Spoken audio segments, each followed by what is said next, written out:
हालचाल? उम्मीद करते हैं कि आप खैरियत से होंगे। हमारी दुआ है कि आप हमेशा खुश रहें, हंसते और मुस्कुराते रहें और इसी तरह हमें अपना प्यार दिखाते रहें। बिल्कुल जी, मेरा नाम मुअज्जम अली, मैं हूं तारिक महमूद, मैं मोहम्मद यूसुफ। तो आज हम जिस वीडियो पे रिएक्ट करने जा रहे हैं, वीडियो का टाइटल हिंदी में नितिन गडकरी जो है वो जनाब जो आजकल इलेक्ट्रिक व्हीकल की जो एक्सपोर्ट के बारे में सोच रहे हैं।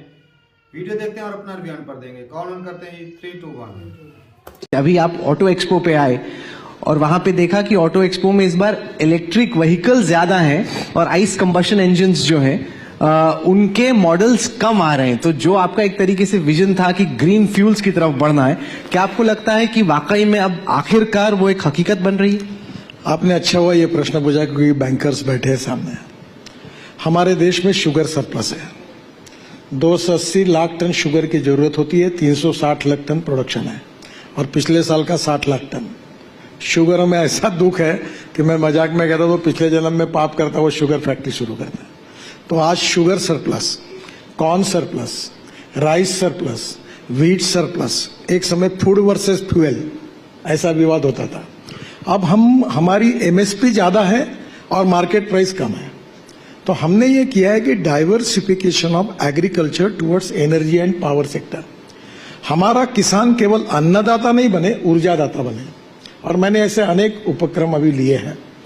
पहली बात, हम लोग शुगर के जूस से इथेनॉल बना रहे हैं, फिर सी मोलाइसिस से इथेनॉल बना रहे हैं, फिर बी हेवी मोलाइसिस से इथेनॉल बना रहे हैं, फिर कॉर्न राइस उससे इथेनॉल बना रहे हैं। हमारे देश में 450 करोड़ लीटर इथेनॉल होता है। जब हम पेट्रोल में 20% डालेंगे तो हमको 1000 करोड़ लीटर लगेगा। हमारे जो आईटी टावर्स के जो जनरेटर है जो डीजल पर चल रहे हैं उसमें हमारे यहाँ 2000 करोड़ लीटर डीजल लगता है।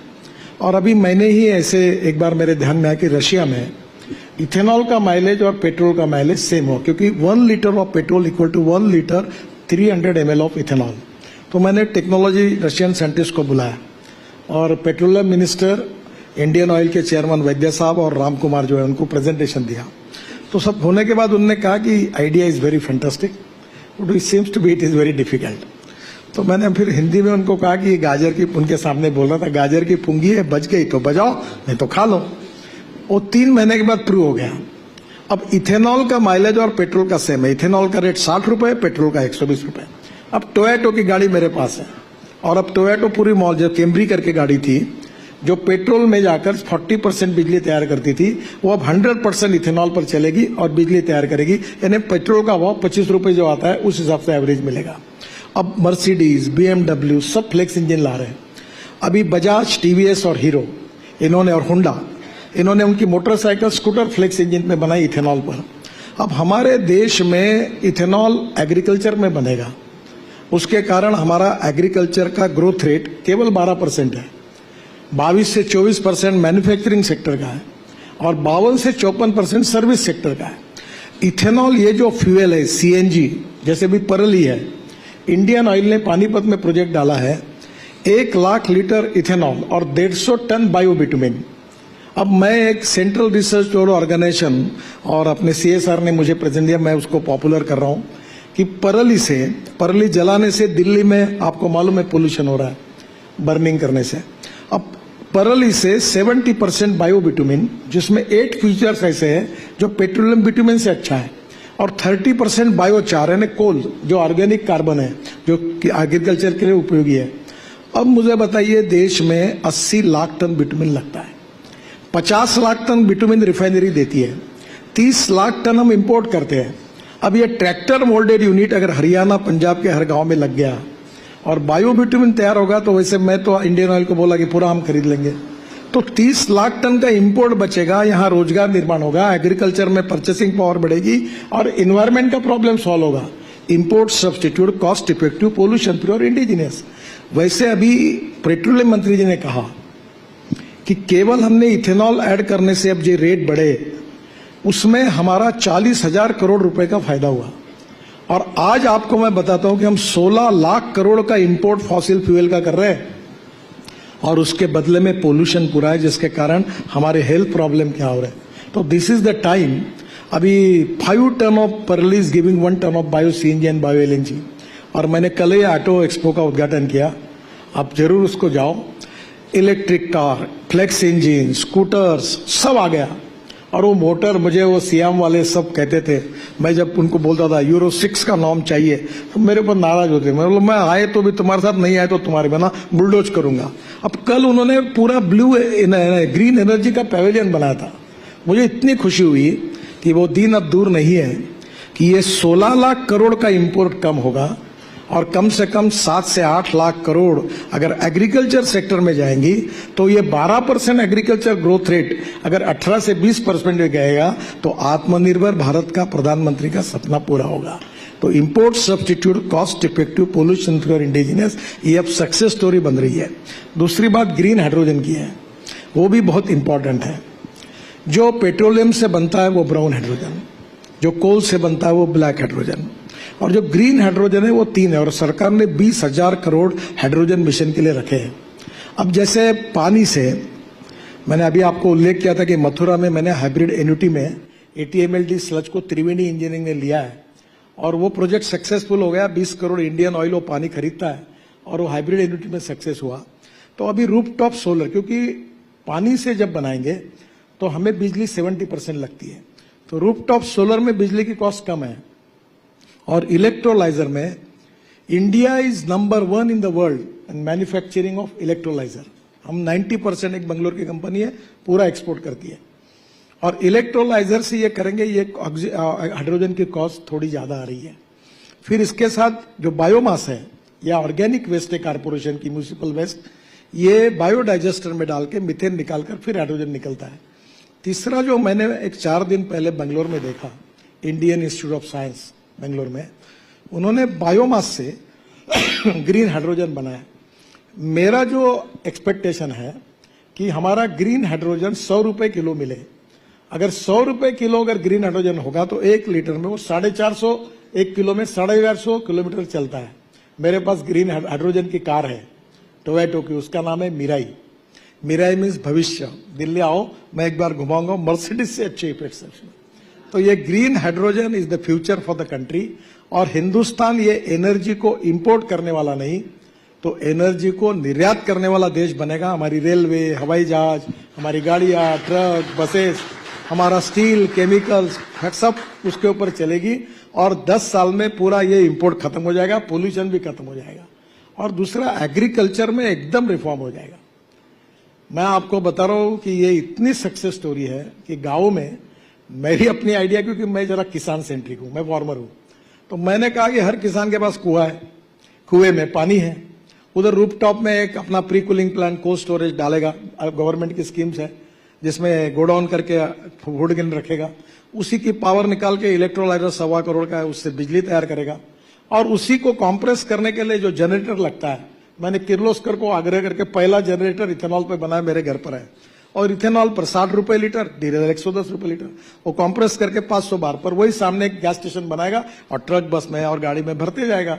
तो किसान क्यों नहीं सम्मान, क्यों बड़े बड़े लोग आने के बजाय हम छोटे छोटे किसानों को ग्रीन हाइड्रोजन तैयार करने के लिए प्रोत्साहित करें। जो म्यूनिसिपल कारपोरेशन है, इनकी जो सॉलिड वेस्ट और लिक्विड वेस्ट है, वहां मीथेन मिलता है, उसका कन्वर्शन सेग्रीगेट करके एल्यूमिनियम, कॉपर, मेटल को रिसाइकलिंग करें, हमारे प्लास्टिक को रिसाइकल करें, और जो ऑर्गेनिक वेस्ट है वो बायोडाइजेस्टर में डाल के ग्रीन हाइड्रोजन निकाले।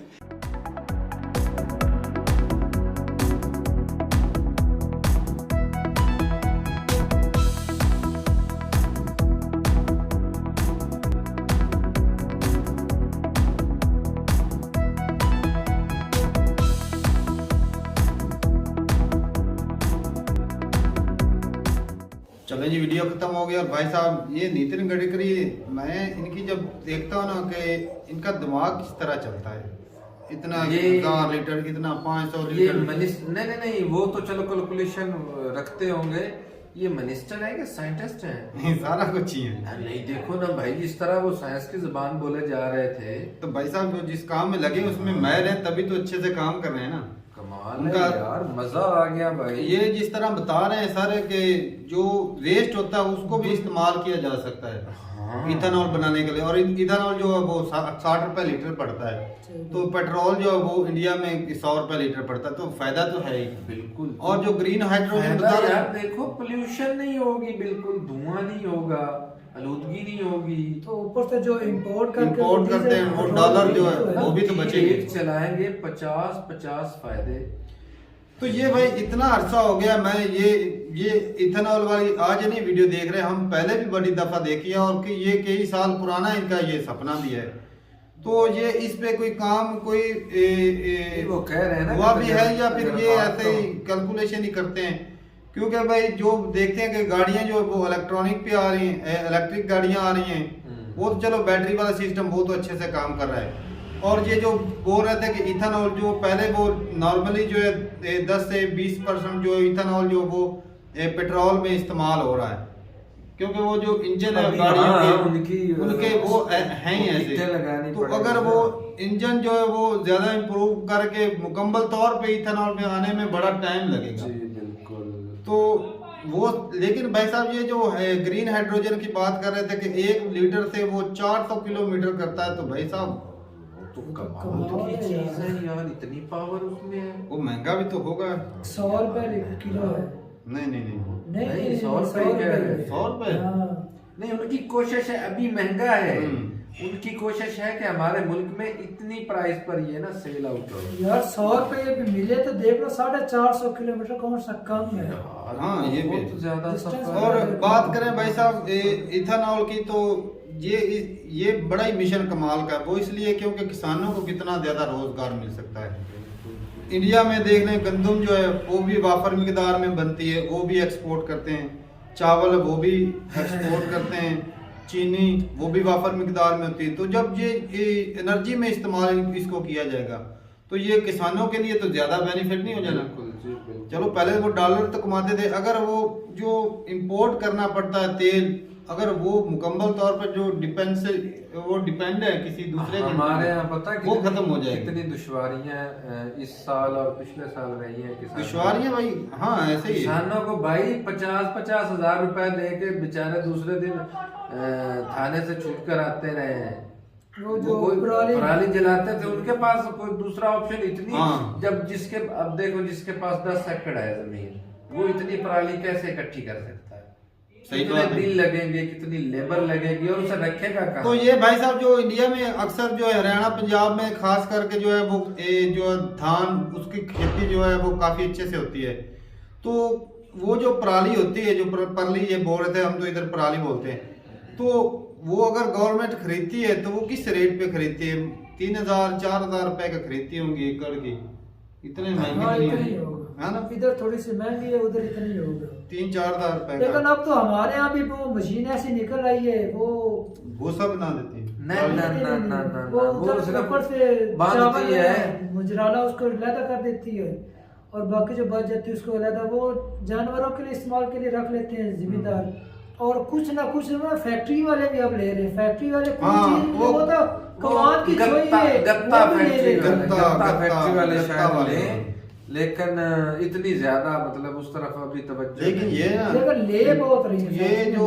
ये जो वेस्ट को इस्तेमाल करके देख लो, जो मैं देख रहा था एक वीडियो कल में देख रहा था कि वो जो शहरों का कूड़ा होता ना उसको ले जाकर एक जगह पर इकट्ठा करते हैं, वहां से जो सूखा कूड़ा है उसको अलग करते हैं, गीले को अलग, उसमें से भी ये तेल निकालते हैं भाई साहब। अच्छा। इथेनॉल निकालते हैं। जो कुछ जो उसका वेस्ट होता है उसको सड़कों पे इस्तेमाल करते हैं, सड़कों में इस्तेमाल उसको करते हैं, जो गंद को तो यही जो मजबूत होता है। तो ये भाई साहब ये वेस्ट को भी इस्तेमाल किया जा सकता है। जो शापर होते हैं उसको लगकर उसकी रिसाइकलिंग हो जाती है, उससे भी तेल बन सकता है प्लास्टिक को इस्तेमाल करके। तो ये जी बहुत बड़ी आइडियाज है इनके। तो ये मेरे ख्याल में पूरी तरह से ना वो अप्लाई होने में बहुत टाइम लगेगा, कम से कम 10-12 साल तो वो बोल रहे हैं। तो मेरे ख्याल में मुकम्मल तौर पर इस तरह आने में मैं कहता हूँ 30 साल लग जाएंगे इतनी मुकम्मल टेक्नोलॉजी जो है। तो ठीक है भाई साहब, ये किसानों के लिए ये खुशखबरी है कि वो भाई साहब ज्यादा से ज्यादा उनको फायदा दिया जा सकता है। अगर उनको खादें अच्छी क्वालिटी की मिले तो देख लें ज्यादा से ज्यादा पैदावार होगी, एनर्जी खुद ही प्रोड्यूस करेगा। तो कल को भाई साहब जब अपनी जरूरत पूरी होने शुरू हो जाएगी तो हो सकता है कल को भाई एक्सपोर्ट भी कर सकते हैं। तो ये आत्मनिर्भर बनने का और जीरो कार्बन का जो मिशन है वो पूरा होता इसी से नजर आता है। बाकी जो भाई साहब जो फिर भी एनर्जी बनाने के लिए दूसरी बिजली बनाए तो वो कोयला जले या जो भी कोई तेल बिल्कुल, डीजल जल के, बिल्कुल, उसमें वो तो तो भाई आ पोल्यूशन जाता तो है। बनती है। तो जीरो कार्बन का मिशन भी इसी से, इथेनॉल से ही होगा क्लियर। तो ठीक है भाई साहब, मिलते हैं वीडियो के साथ, तब तक के लिए इजाजत दें, अल्लाह हाफिज।